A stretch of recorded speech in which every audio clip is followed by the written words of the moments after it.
And he taps me. He goes, Frank, Frank, Frank. And I turn around and he timed it so perfectly that I didn't even close my eyes. I literally got whipped cream in my eyeball sockets. And I'm doing this like I'm on the Bozo show. That did not sit with me well, but I had to act it. And then when I came back, I go, oh yeah, you'll get that back with interest.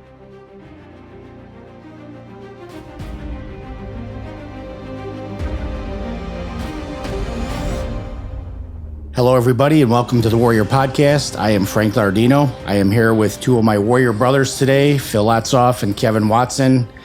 We have fought many battles together on the trading floor.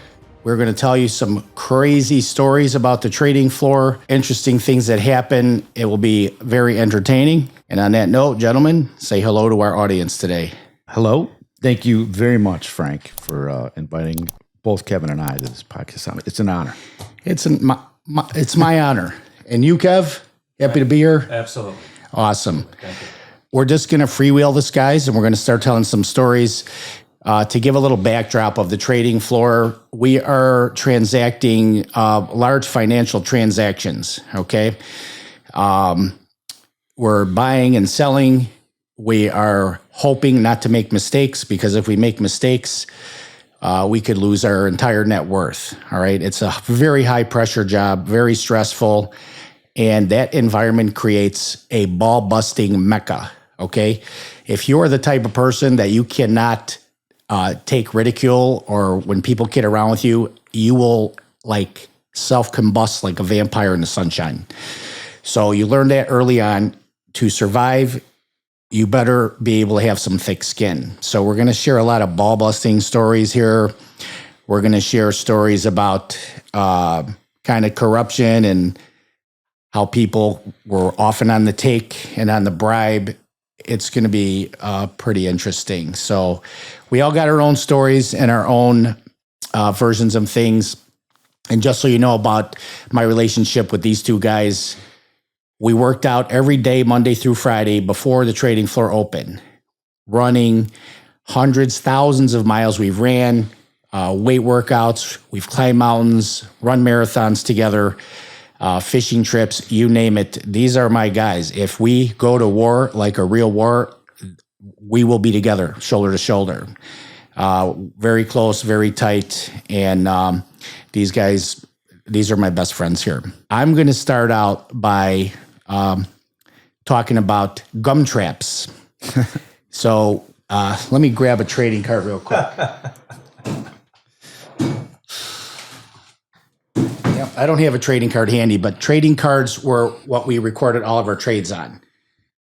Here we go. Kevin's got one. So this is the trading card right here. It has a buy side and a sell side, and we would put information on the cards. Well, it became like an art form. You would take a wad of gum out of your mouth and you'd put it on the trading card, and you'd fold the trading card and you'd open it up so it would be completely covered in gum. And then you'd lay it on the floor, and we would anxiously wait for some unsuspecting person come by, and they would hit the gum trap. So it was just a stupid thing that we did. We would also cut. Remember this guys? They cut the shark fin out. But with the gum traps, you definitely talk about what a horrible problem was taking that stuff off your shoes. I mean, that's part of the gum trap. You got to also say what would happen when someone stepped in a gum trap. They would get it good, and you're scraping it off, and it's just you're screwed. Yeah, and then the whole trading floor was full of paper, because we would you just discard your paper on the floor. So now you got gum on the bottom of your shoe, and everything you step on is sticking to your shoe. And we'd all get hot at that. Like, we'd step in a gum trap and go, "You MFers, who did that?" And they'd be laughing at you. So, right. And then, but the bonus was when the guard stepped on it. That was the bonus. When the guards guide came through. We had this one guard. He was like Barney Fife. You remember that guy? He was always busting people. He was the guy we really wanted to get. And then we would cut shark fins out of this and fashion a way where you could slip it under somebody's collar in their back, and they would be walking around with a shark fin, and everybody would be going, "Shark, shark, shark." And then, of course, that evolved into the penis, right? The penis and balls.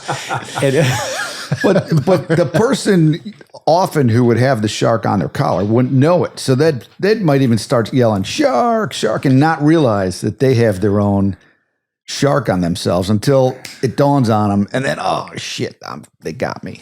So we did stupid stuff like that, and one of the gross things was a lot of guys chewed tobacco, and then they would make a little cardboard cup out of that trading card, and they'd spit it in or throw it on the floor, and of course that wasn't airtight or liquid tight, and that crap would get all over the place too. So that was it was a pretty interesting place. Well, sometimes they would throw it out while you were walking by, and you'd get juiced Oh yeah. over your slacks or. What about the bets we had on the trading floor? The biggest thing were the pools, the squares, the 100 box squares, where all right, I need $10, and you for a football game, you got 10 numbers, 0 through 9, basically on the top, 0 through 9 on the side. Yep. And whatever square you picked, you write your name. There would be a drawing on the floor somewhere. And, maybe you get 7-7. That's a great number for a first quarter win. And they'd split it up. So maybe it's, if it's call it a $10 square, there's 100 squares. So 100 times 10, that's $1,000 prize pool. So there might be 500 for the ending score, 250 for the half, and 250 for a quarter.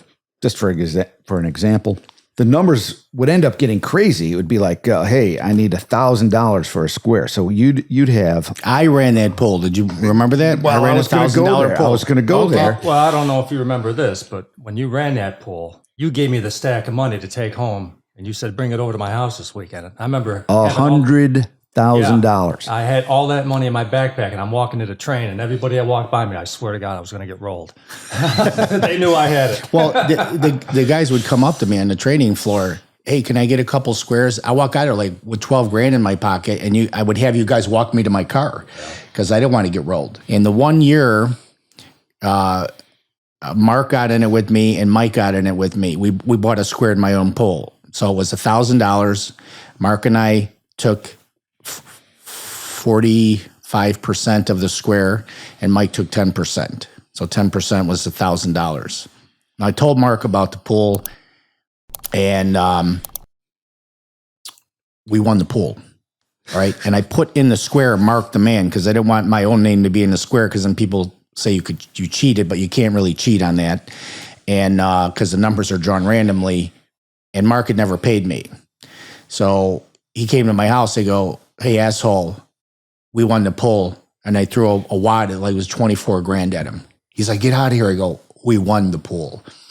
And that was funny. And even funnier, and this, this story, Phil, a guy was throwing a Masters pool on the trading floor. You pick your 4 top golfers based on how you think they're going to place, and each team was $20. We're supposed to have our entries in on Wednesday because the tournament starts on Thursday. I saw we were going to split it. You were going to pick a team, and I was going to pick a team, and we were going to split whatever we won. And I saw you at the coat room after the close on Wednesday, and you said, I didn't get a team. And I go, well, give me $10. You could have half of my team. Okay. The guy had 660 teams. I picked Ben Crenshaw to win. Ben Crenshaw hadn't won a tournament in 10 years.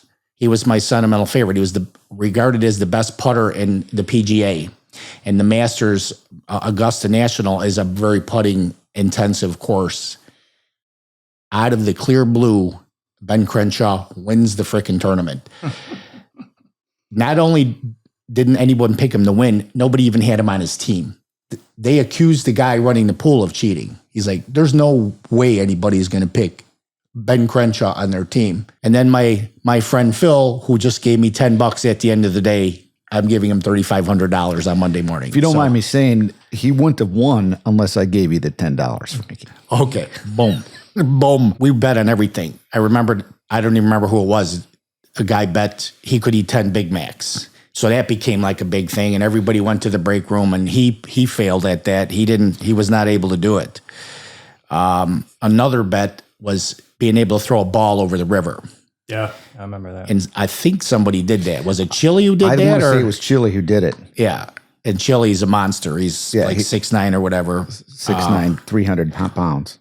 And then, do you remember the guy they bet we found a big dead roach on the trading floor and everybody chipped in money for him to eat the roach? He got like $3,000 and he ate the roach. I don't remember who did that, but in that line, someone who we just saw, today and yesterday was Dave Bennett. There was a super, super hot sauce. And the way I remember it is everyone's like, he's going to drink the whole bottle. Everyone puts in $10. It wasn't a bet as much as, okay, if he does it, you're throwing in $10 and he'll match it.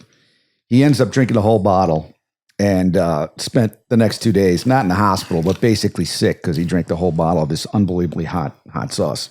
Crazy stuff like that. I'm pretty sure somebody brought a habanero on, and this is when habaneros just first came into the thing. And he brought it in, and you were in the pit, and you took a little piece of one, and then you had to excuse yourself, like it was. Well, I was tearing up. Yeah, it hurts. I didn't even try it because I don't have any. I don't have any interest in burning out my mouth and my gut like that. Kind of off the floor bets we had. I bet Mark D'Souza that I could beat him with just a putter on the golf course.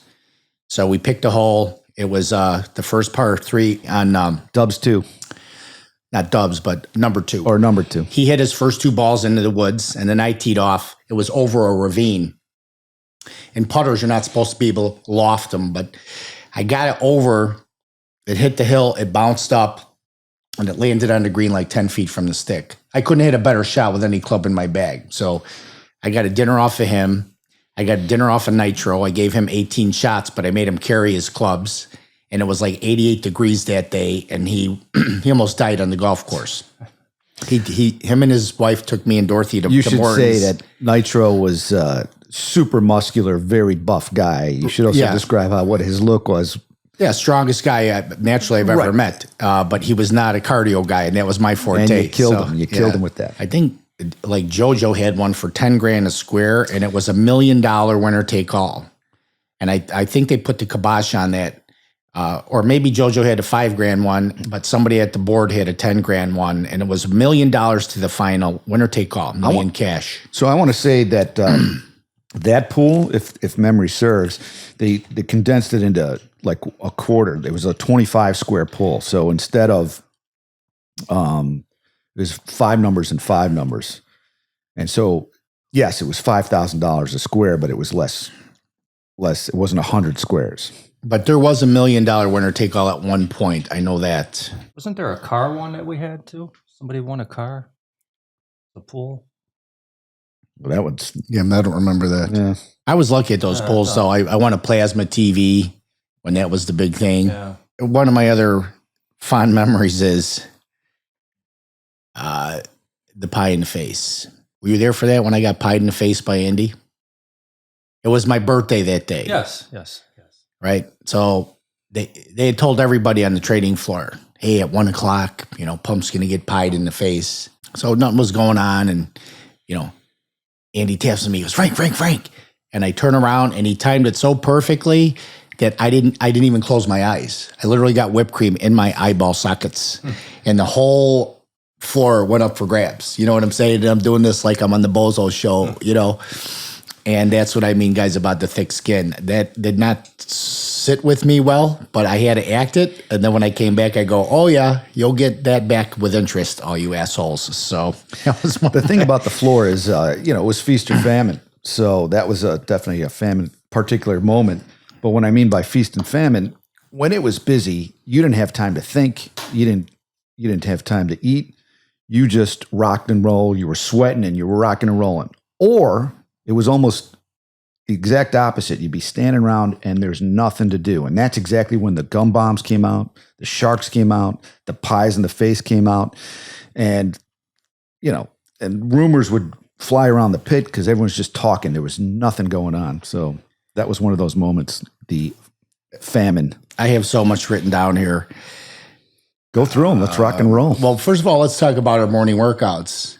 Every day, World Gym, 5 o'clock, right to the treadmill, right? Yeah, we'd open the place. We'd be sitting in the lobby waiting for them to come in and open it. Right, and if they didn't open it 5 minutes early, we're kind of pissed. Yeah, how many hours and how many miles and life talks we had, Unbelievable. Yeah, the stories. Well, we'll go into that, but you basically were, you were the linchpin of that, Frank. And if you didn't make it, and I mean, every day you didn't make it, you would get the Frank Lardino stare down, like, where were you? Why weren't you there? So you didn't miss a workout. I had one of my favorite looks was like if you didn't show up to the gym and then you were in the pit, I'd look at you and I'd go, just like, it's my heart broken. Right. I mean, you had the Catholic, Jewish guilt, every type of guilt thrown in there, and it hurt. It hurt when those were thrown at you. Tell them the story about the deer. Oh, the deer. We were going into work. Well, to work out in the morning. So I drove out here in the morning, parked. We got in Frank's Trans Am. Yep, 98 Trans Am. So we get in the Trans Am and we got our coffees. We're cruising down Route 83. Like, all the rides in before that, we just quiet, just cruising, sipping our coffee. And I just remember all I heard, Frank, was, "Eee!" And the windshield exploded. And we hit this deer and pulled off the side of the road. It basically almost caved in the top of the roof a little bit. It pushed it in. It did, yeah. I mean, make a long story short, police came, made a police report. They towed the vehicle. They said it wasn't drivable, so we had to tow it to my house. Yeah, we towed it. We jumped in another vehicle, and we hauled downtown, jumped on the belt, got our workout in, got our coffee, guzzled a venti on the way up the escalators, and we were back out on the floor. We were thinking the same thing, like, we got to get this done so we can get on the treadmill and get a few miles in before. Yeah. Right. That was crazy. Our team used to bust our balls, Kevin and I, because we worked out so much, and they would have all these inferences like we were gay lovers, and I'll show you guys some of the artwork that they did to support that. But the one time they were giving us shit, and I said, hey, you know what? There's like 5 of you guys here. Kevin and I will do a relay race, okay? You guys can pick the distance. It'd be 5 against 2, and you can pick any distance, and I'll bet whatever you want to bet will beat you. We told them that we'd do that after our workout in the morning. That's right. We added that. Yes. Yep. Okay, guys, you want to talk about ball busting? We're going to show you what we do in our idle time there. That's awesome. You still have All right. that. So now this is awesome. we took these guys. I took these guys on a fishing trip. My team. All right. Cliffy was a great artist, so he did this at home. He had to like pre-think this out.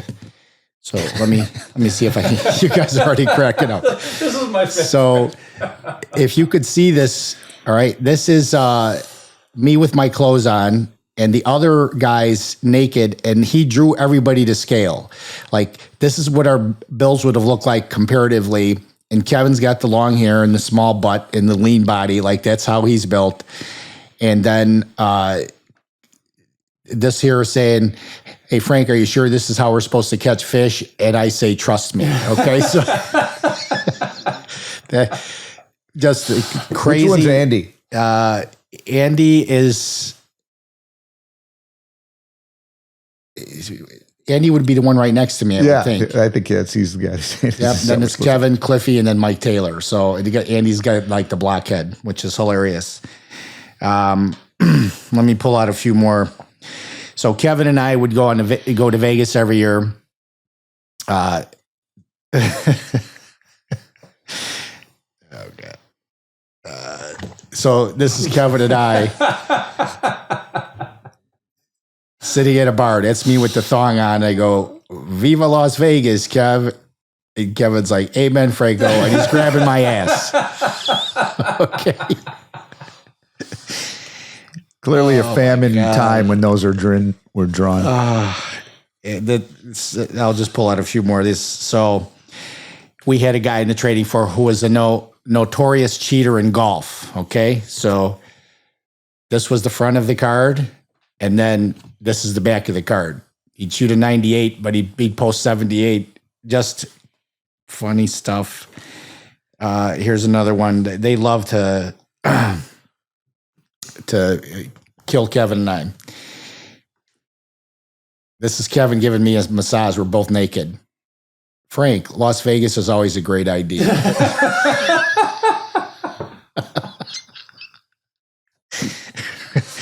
The creativity, like the genius creativity of the cards is unbelievable. That thing would be passed around the pit. Everybody would. Oh, yeah. And then I kept the cards in my pocket. And someone would go, give me the cards, right? Because they'd want to pull one out and show somebody, you know. So much fun, so much ball busting. This card here, you can't see it, but this is dedicated to my friend Chris Daly. He had nicknames for everybody. So I started writing them down. You know, I got to see that. He'd just come up with crazy names like Skunkus Augustus. He'd call Tommy Reno because he had a little patch of gray hair up here. And I made a copy and gave this to him. He called Dave Kelly Peanut Head. I don't want to read some of these. Well, they're X-rated. What's Kevin's nickname and what's my nickname on there? Can you find those? You were the Joker. Joker's the smoker. And hurrah, hurrah. Probably because the color of your trading jacket. Could have been. I don't know. But you were always calm. I don't think Kevin's on here. Oh. He used to call Tony Spala Schbach. Right. I mean, he used to call Haggerty, Faggerty, Busby. You'll like this one, Penosaurus. Oh, wait. What was your nickname? He used to call me Chump. Pump is a chump. He called me Chump. That's it. Chump. And he was called the King. That was his own nickname. Here you are, Joker. That's yours. Do you know how he named himself the King? From the book King Rat, right? The King Rat. As soon as I heard that, I read The King Rat by, I think it was Clavel. Awesome book. And you can totally see Chris Daly as the King. Yep. And then he'd call Brett the Gorilla. I remember that. Yeah. That was the Gorilla. He called him to his face, a Gorilla. Called everyone to his face, every one of these things. It's not like he hid his nicknames for everyone. Yeah, really good stuff. He used to call Jeff Allen Jr., I remember that. He called Bob Levinson the Don, which was apropos, right? Because he had all those guys he brought in. He calls him Zimboni. One of his Haggerty names was Strokestein. Or the Beak.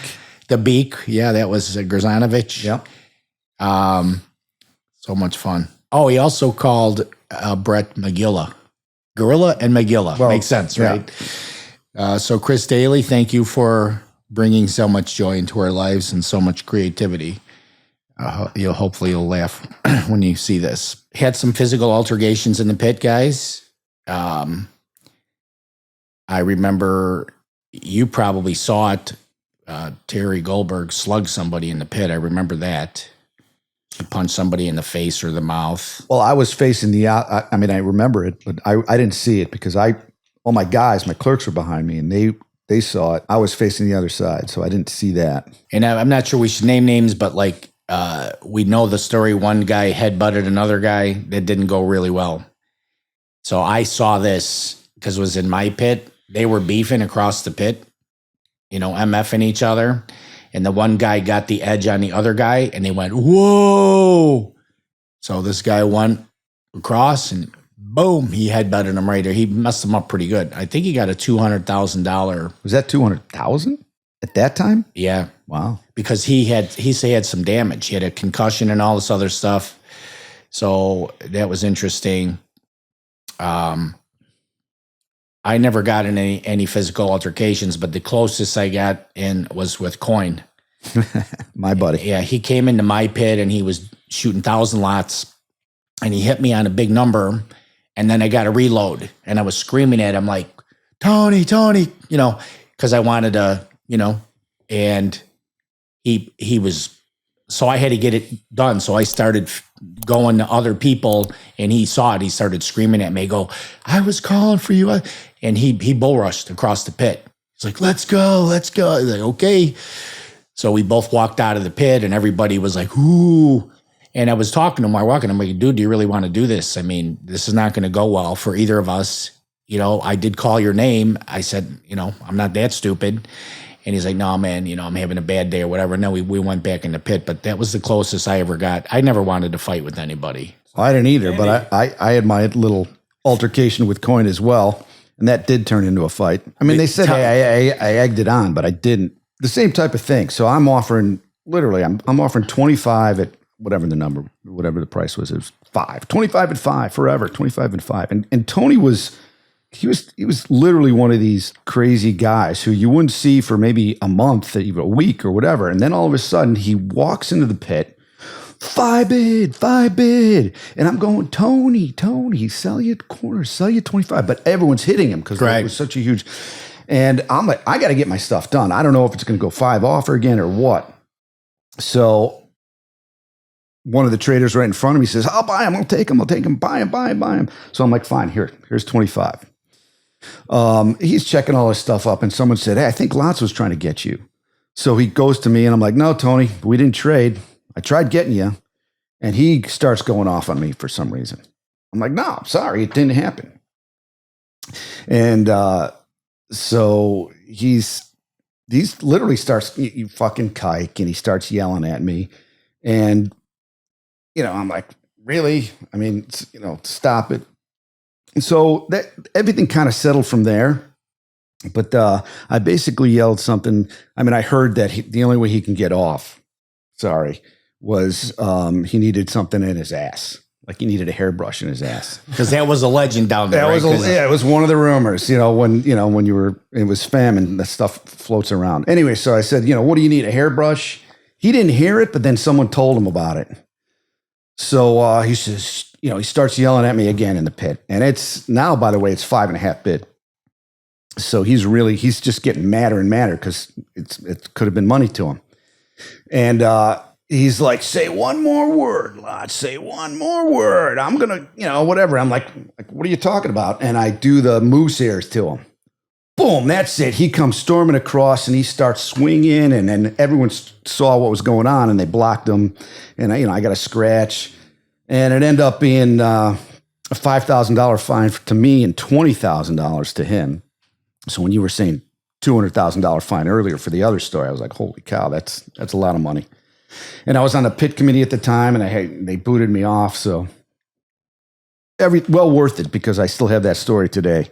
And I wouldn't know anything about the pit committee. You would think there would have been more altercations, though, with how high pressure that environment was. You would think, but I think the cameras, when they put in the cameras, they put the kibosh on it. And they would fine you. And no one wanted to get a fine because it started like, you think back, maybe $5,000, $20,000. Maybe it's not. It's enough money to say I'm not fighting. It's just not worth it. Right. Or you get suspended for 3 days, and that really costs you a lot of money. Right. But now, where we would risk getting fined is there was a rule: no eating or drinking in the pit.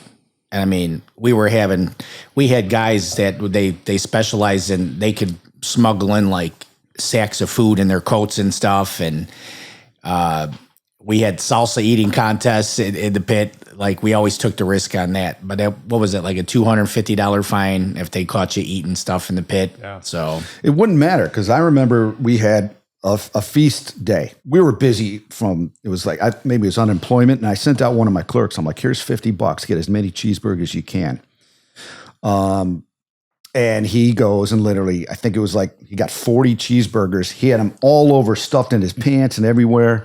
And so we get these cheeseburgers, I take a couple and we start throwing them out in the pit, and it didn't matter. So definitely a lot of people did some eating in the pit. I remember we had, I think it was Whoppers. They were $1 Whoppers. And I sent one of our guys, I go get 100 Whoppers, and then we'll just throw them in the break room. It'll be our lunch for our customers. And I went in there, and some guy didn't even know he was grabbing Whoppers. I'm like, "Are those yours?" He's like, "No." I go, "Then what the fuck are you doing?" So he put them back. But people did it all the time. They help themselves to other things.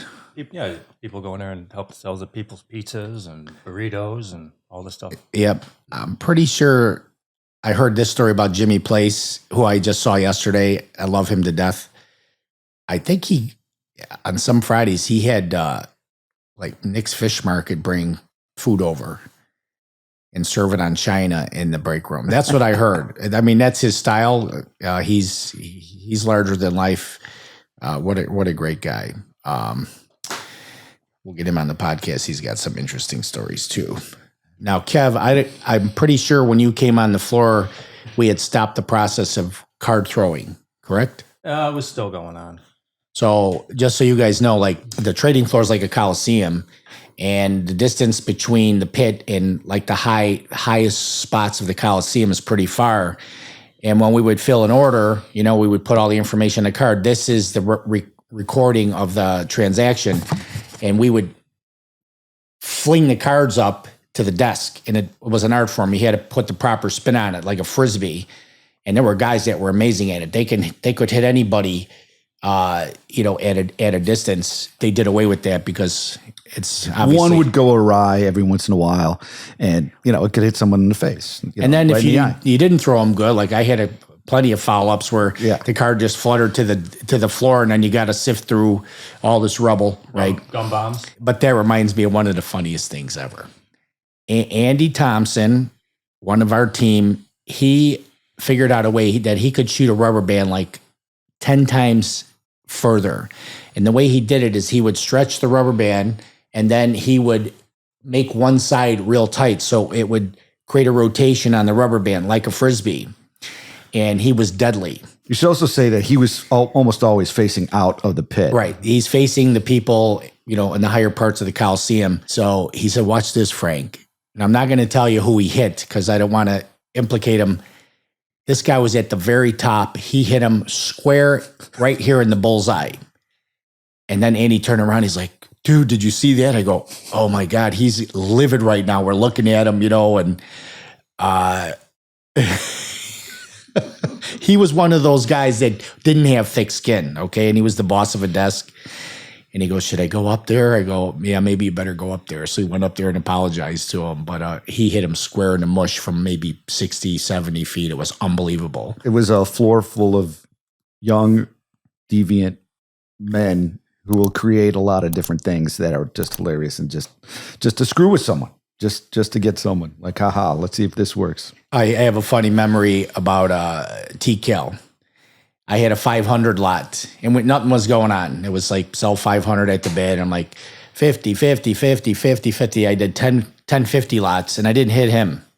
And he started yelling at me. He's like, what? He went on a rant, and he goes, you forgot where you came from. I go, I still fucking live where I came from. Where do you live? Because he had the big house, I think, in Park Ridge. And TCal, I liked him a lot, and he was carding up a trade, and he had that little deviant smile on his face. He knew that I got him. You know what I'm saying? I still live where I came from. What are you talking about? Funny stuff. And Kev, you weren't here for this part. This was in the early days when we were on the other trading floor, and I was a phone clerk, and then Phil came in and he became a phone clerk, and the euro dollars were growing in volume. So it became like a gold rush for land, and we'd fight for space. And the T-bill pit was still there. Right. I moved into the pit as a pit clerk, and Phil moved into my spot on the phone. And it was so tight in the pit to get in. Like the guy in front of, where you would stand, he would have to bench press the bodies, and you would squeeze in, and then it'd be like, like we were belly to belly or belly to back. Belly to back. You'd be covered in sweat. You wouldn't even have to stand sometimes because the pressure was so much. You could lift your feet off the ground, and the pressure of the bodies would keep you up. Right, and then the line would start to wave, and then if the waves came together like this, you would either spill into the pit or pop out of the pit like a big pimple. It got to the point where, like, I was working with Ronnie. I would have one hand on his coat so we wouldn't get separated because we needed to communicate with each other. So I would, I'd have my cards in my mouth and I'd be quoting and stuff like that, but I'd have one hand on Ronnie's coat. So wherever we spilled together. We always stayed together. That was in the early days, which was crazy. And then I had a guy standing in front of me who was a notorious bourbon drinker. He was an older guy. I'm not going to say his name. He was a big sweater, and he would literally sweat bourbon out of his coat, and I would smell like bourbon. I smelled like a gin mill when I would leave the trading floor. I remember another story. I was a phone clerk on the line that you were on, and it was super busy, and the bodies were waving and this and that, and the wave went from Derby spot in the front option toward the second option, and it hit Peter Mulcrone, and he popped out of the pit. Now that guy was a supreme athlete, big, strong, fast, flexible. That guy's a freak of nature, okay? And if you're watching this, Pete, I love you. He got back up on that step. He got in like his football posture, and he started driving the bodies, and he moved from the second option all the way to Derby spot. He made sure he liquidated everybody. He just kept pushing and moving forward. It was unbelievable.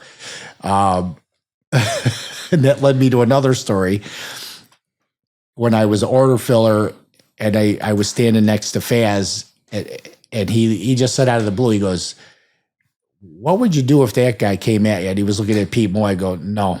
I couldn't even outrun him. So yeah, no, I'm not even going to entertain that. It was so funny.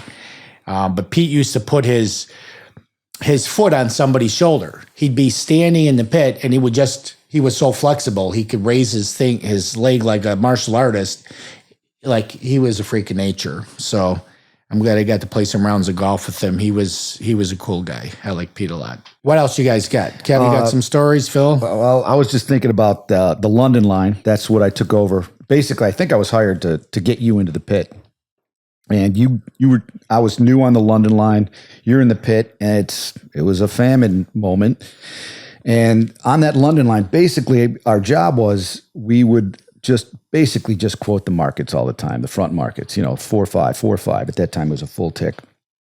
But nothing was going on. And our voice would literally go to the whole company: Singapore, Tokyo, London, New York, and I think it's the West Coast too, I think. And so I'm not even quoting. And all of a sudden, I think this guy, I forgot his name, one of the guys in London, because that's who we would always talk to, was like, Phil. I'm like, "Yeah. Do you ever hear the Soggy Biscuit game?" I'm like, "Soggy Biscuit game?" And I'm talking on the phone where everyone can hear my voice, but they cannot hear what they're saying in London. And I'm like, no, tell me about the Soggy Biscuit game. He's like, "Well, bunch of blokes, they get all around a biscuit, and they start whacking off." I'm like, "Wait a second, and I'm saying this out loud. I'm like, "So they're dudes all around a biscuit, and they're beating off?" And "That's right. And the last one has to eat the biscuit." I'm like, "Wait a minute, the last guy has to eat the biscuit?" All of a sudden, all the phone lines start blowing up, and this guy Rupert, who was our boss, Loved him. Was a great guy. He starts, he's like, "Hey, what are you saying, Phil? Shut up. What are you doing?" And the guys in London are cracking up, and I'm like, "Oh shit." And that's the Soggy Biscuit story on the London line. Yeah, I'd love to tell some of your stories, but we can't because they go way into the That was X-rated. a little off color. Sorry, Frank, if that was too much. No, that's fine. But I'm talking about some of your escapades that will get you in trouble these days. So, what about you, Kev? You got anything? Like, talk about maybe our first meeting when you and I met Oh on yeah, the floor. I think that my neighbor at the time, Andy, which was part of the team, always talked me up to Frank. You gotta meet this guy. Guy's a great runner. And he warned me though. He said, "I know what you're going to think when you meet him. Mhm. He's got long hair and tattoos, but he's a runner. You babysit their kids too, right?" Yeah. He's like I trust him with my kids. You guys are a straight up guy. Think you guys get along. And we set up a time. I come in, and he's like, "You got to wear a tie though." So I didn't have a tie. I had a bowler tie, so I put that on. I got on. What is that?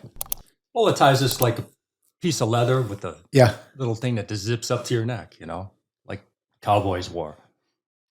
So I remember getting on the floor, and Frank was kind of busy. There was a little rally or something. He was in the pit, so I was kind of standing out there and waiting for him.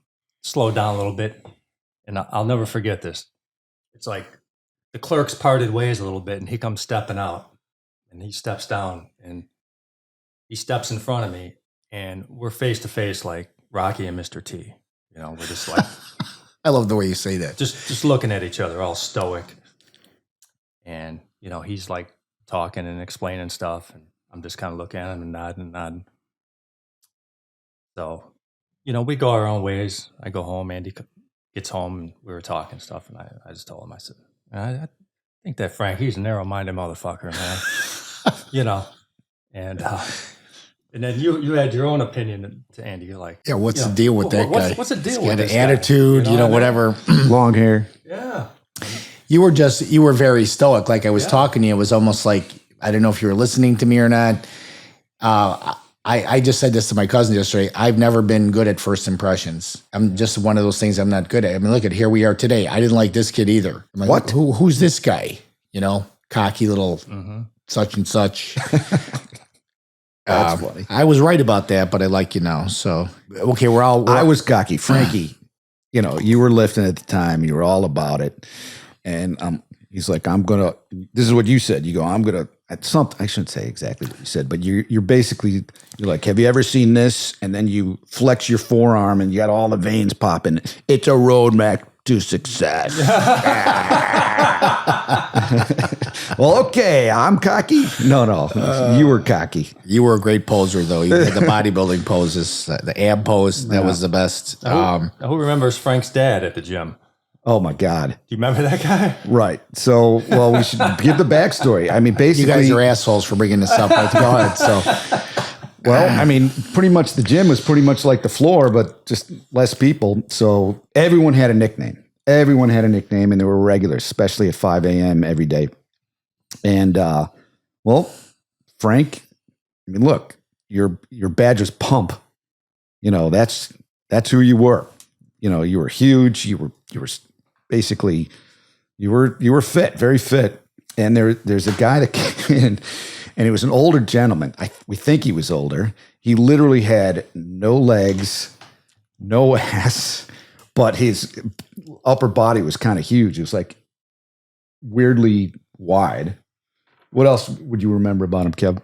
Well, picture a bodybuilder that doesn't do legs. Right. He was all up top. Which is not Frank, by the way. He would always... But he was like lean like me. He was kind of like freakishly weird looking. Right. Something was going on, and he needed a nickname. How do you refer to him? okay, well, I'm glad you forgot the other parts, but I'm going to bring up the other parts. He wore a sausage hammock. Oh, he had a mustache. He had a mustache. Remember You had a that? mustache. He had the tights on, and then he would cheat terribly on his lifts. He would put he'd rock. huge weight on there, and he'd barely get the thing moving. Who coined that? I thought Chili coined that. I thought he coined that. I don't know. Frank's dad. I would love to have take credit for that. Yeah, Can I take I credit? wasn't. So so you guys talked about me. This is right when you met me, Phil. This is me at 25 years old. I could bench press 405 pounds then. I didn't even know how strong I was. And I look at myself now, I'm like, man, what the heck happened? This is just a side story. Me and Billich were on the walking path last year, and these two young guys came walking toward us. They were buff, and they just had shorts and gym shoes on. They had no shirts, and they were walking like they knew it, And I go, congratulations, boys. And I clapped. I go, congratulations, you're doing a great job. I go, just remember, in 40 years, you're going to be this. They go, no way. I go, yeah way. So, little side story. I'm glad they took that a good way. Another one of my favorite stories is we had a card game by Tommy Arundel's house. And it was just going to be like $1, $5, that type of thing. And I got everybody turned on to a gut game where if you lost, you had to match the pot. Okay. So if 5 people went in to the final round, and that means there'd be 4 losers, which means 4 people would have to match the pot. So the pot would go up by 4-fold. Okay. Well, before you knew it, we had pots that were like $500 on a $1 game. So it got crazy. Like we were thousands of dollars were swinging back and forth, and it got out of hand. And, because everybody had that gambling mentality. And then I remember Jimmy Arundel coming in, and he's like, who can give me some singles? And we're like, you ain't going to need singles here. Like he didn't know what hit him. So, and I lost my ass. I lost like $2,500, and I came with like $500. And Brett called me, Burkholder, that night. He goes, "Hey man," and he lost too. And he goes, "Man, that was really bad." He goes, "But he was trying to coach me. Don't worry about it. You'll be fine." Like, it was like a huge amount of money. And I won't tell you who won all the money because I love him to death, and it is funny. But in the last hand, it was like the $2,000 hand. I had because we were playing with wild cards, I had like 4 9s. I go 4 9s. He goes, "Oh, all I have is 2 pairs." I go, "Yeah, you got 2 pairs of queens." He had 4 queens. Ugh. He didn't even know what he had. He won in spite of even knowing how to play the game. So when they had card games again, I'm like, nope, because I know where this is going. This is going to go right into the stratosphere with money, and I'm not doing that. Remember when one of our Vegas trips, I remember you reading a book. Remember Blackjack books, yeah. You're like, I got them all up on the shelf still. I'm going to master this. I'm going to kill this year. And he's dissecting like this, scientifically looking into this stuff. And I remember him, I wander into the blackjack tables, and you're over there all by yourself, and you're working a couple spots, and you're, splitting cards, and bets are getting big, and my palms are just dripping. I'm like, for him, I'm like, oh my God, cards were cold. You were just getting beat. I'm like, I got to get out of here. I got up and left. I'm like, I felt bad. I didn't know. I'm like, oh my God, I remember, I don't know if I was already sleeping. You came back up to the room or something like that? No, I wasn't sleeping. But you were in the room. You couldn't watch it because I had big bets out there. I was splitting and everything, and you're like, I can't watch this, and you left. I could see your face. It was killing you, and I'm like, oh, I got to get out of here. So I was up in the room. He comes in there, and I'm like, what happened, Franco? And he's like, well, And then he opened up, like he had his fanny pack on, and he took out this wad of money. He goes, after you left, the cards got hot. I went on this run, won all back and then some. Yeah. Kevin, you were the Raven. You were the reason he was losing. Oh, that was a 6-stack shoe. That whole thing happened in less than a shoe. Yeah. And then they reshuffled, and I played like 3 hands, and it got cold. I'm like, nope, I'm not giving it back. That was my best session ever of blackjack. But you were funny because you couldn't watch it. It was like, oh, you would lose I can't a hand, watch that. And I'd be like, oh my God, and I'm like, and you're continuing to push these bets, and I'm like, oh, you can't do this, and myself, I'm thinking. So the Vegas thing reminds me of Mike O'Connor. Mike O'Connor was one of my best friends, and I brought him in to do out trades. Out trades is what we do before the market opens to resolve all the unmatched trades from the day before. And I was doing out trades, and I was a broker simultaneously, and it was just getting too hard to do both. I'd run in the pit, and people would be coming in checking out trades with me. And you were working out. And working out, yeah. So no, I wasn't working out yet. So I brought Mike in and trained him how to do out trades. And I said, look, I'm gonna stick with you as long as you can. It's gonna take a while, and then you can inherit as much of my business as you can handle. And I think back then I was maybe making 50 or 60K working an hour a day, which still from where I came from, that was a lot of money. And he ended up getting pretty good at the out trades, but he couldn't handle the load that I had. So he took some of the guys. And he told me one time, that was the best thing you ever forced me to do, the way he phrased that, forced me to do. So he had to make money. Yeah. He had a funny reputation down there, which we won't talk about, but he was very entertaining, yes? This is the funny thing of how human nature is. I had an error, and errors when you miscount or you misfill it at a price, and you have to guarantee the customer what you told them. And I had an error. It was a $2,500 error with no big deal. So about an hour later, the guy to my left said, hey, you okay? I heard you had a $250,000 error. The guy who was standing right next to me when I actually had the error, the whole thing went all the way around the pit. And by the time it got back to me, it had exaggerated by 100-fold. Isn't that funny? Now, did you guys ever hear that story about in the S&Ps, a clerk came over from the Board of Trade and worked at I think it was the Shearson desk, and at the Board of Trade, 1,000 is like this, and at the Merc, 1,000's like this. I think it's maybe the opposite. Like 1,000 or 100 is like this. Oh, that's right. That's right. 100 at the Board of Trade is like this, and 100 at the Merc is like this. So he's getting these 100 lots in the S&Ps, which are big orders, and he kept doing this, and we were taking it, or they were taking it as thousands. And by the time they figured it out, it was like multi-million-dollar error. But the clerks didn't even check. You know, here's a new clerk, and you're like, checking. And they probably were doing that, but the guy meant it. He's like, yeah, Right. 100. Right. But That's right. they're saying 1,000. I won't say his full name, but I loved him to death too. His name was Norm. He was a big trader, and he cleared hammer all Good the guy. time. Good Great guy. And then one day he came in with a different badge, a different clearing firm. I go, Norm, what happened? He's like, I lost $1 million yesterday. They didn't want to clear me anymore. And he said it like passe like that. I'm like, good for you, man. $1 million. Took a $1 million swing. It's still fighting. And then remember Michael Beister? Yep. And Remember the game he used to play?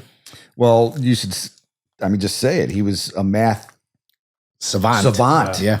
You'd give him some sort of numbers, any math problem, and he would have it. Yeah, so this guy was not a big trader, but he was a mathematical savant. He went on to like teach the system of numbers, and he'd do this trick in the pit. He'd say, write down like 23-digit numbers, random, and then pick a 2-digit number to divide it by. Okay, and then once you do that, you add up the numbers with a calculator and divide that by the 2-digit number and do like out to 8 decimal points. So we would do that. We'd all work on it. And he goes, okay, now read the numbers off as fast as you can. And we go like 357, 220. And he'd close his eyes. He'd snap his fingers like this.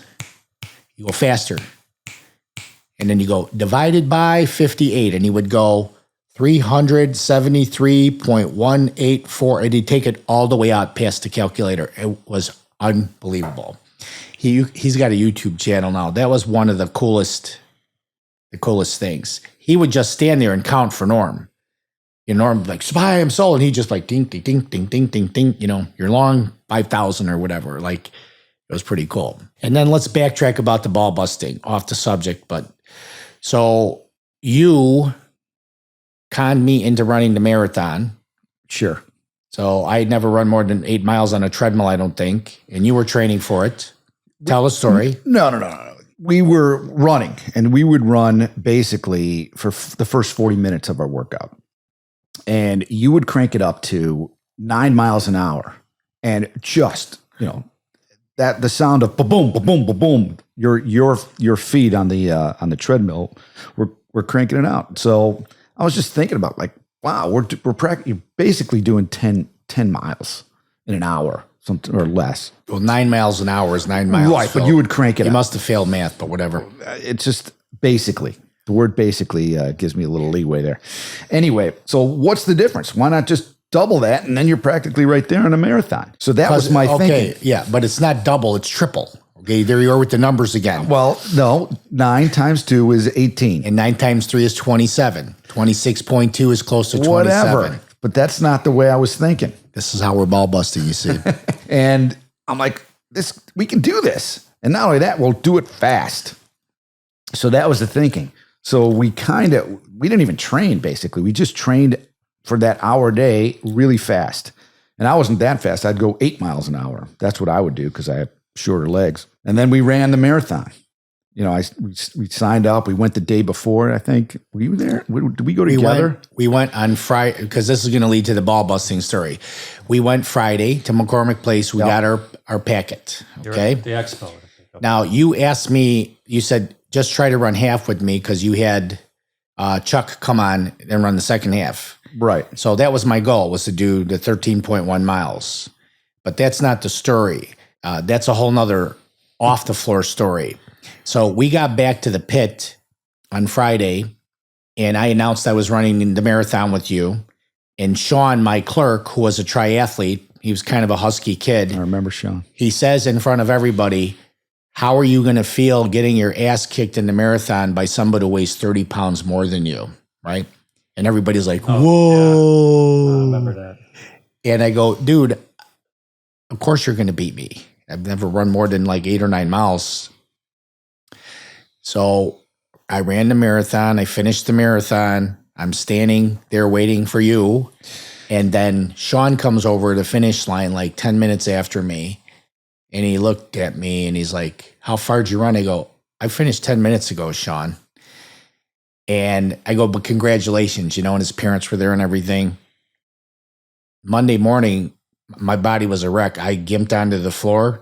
Sean had taken the day off and everybody was like, what happened? I go, I beat Sean by 10 minutes. They busted that kid's balls. It might have been the biggest ball bust of all time, and he didn't have thick skin. Yeah. So he deserved it, though, right? It bothered him huge. I remember that. I'll never forget that. You can't survive. You could not survive without thick skin. And it was, you know, and people didn't. They didn't. They would be gone. Yeah. Before you knew it. You're like, whatever happened to that kid? And I can't imagine how it must have been to be a female down there. Yeah. I mean, you had to be tough. You know, what's really tough was Edwina. She was in the pit trading. She didn't take no shit. She was good. Margie was awesome, right? Yeah. All the women down there who survived were tough. I always admired them. I thought, man, good for you. There weren't that many women traders, but the women that were there and successful, they were big. They did it really, really well. You don't mean big physically. You mean big, like big traders. Big traders. They made good money. Yeah, that's true. Very cool. I remember that one trader, Jules. Remember Jules? Yeah, she was at Salvis's clerk. Yeah. Jules was her badge. And I remember you guys bickering about like Christmas, and you told her, well, I bought my wife a vacuum so she could utilize or do her job more better. It was better at home. Remember, she was always about busting your people's nuts about. Yeah, she was very very pro women. Pro women, yeah. And I said that to her. She's like, "You got your wife a vacuum?" I liked her a lot too. She was really good. Great person. Maniacal workout too, strong.